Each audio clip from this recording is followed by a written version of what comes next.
Calibration করার জন্য প্রথমে ফাংশন, তারপর এন্টার, তারপর 1 এন্টার, তারপর আবার 1 এবং আবার এন্টার চাপ দিতে হবে। যখন জিরো ব্লিঙ্কিং করবে তখন আমরা এখানে আমাদের কাঙ্ক্ষিত ওয়েটটিকে রাখবো।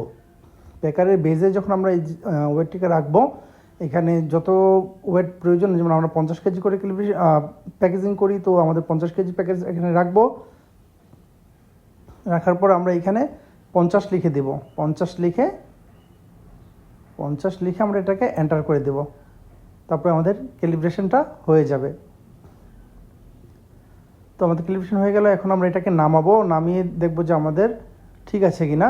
তো আমরা এখন ওয়েটটি নামিয়ে ফেলতেছি। নামানোর পরে দেখা যায় যে এখানে প্রায় 0.10 কেজির মতো আছে। তো আমরা আবার ওয়েটগুলোকে দেব।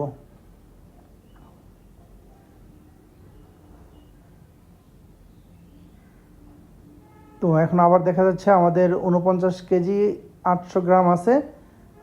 তো আমরা আবার এটাকে ক্যালিব্রেশন করে দেব।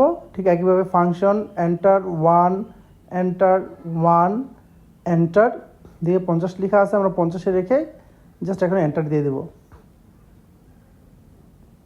তো এখন আমার 50-এ 50 কেজি দেখাবে।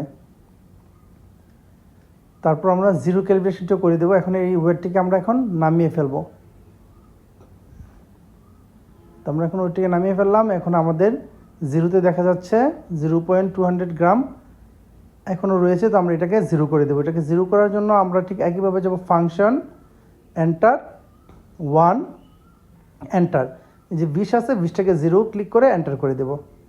তারপর আমরা ক্লিয়ার চাপ দিয়ে বের হয়ে যাব। ক্লিয়ার চাপ দিয়ে বের হয়ে যাচ্ছি।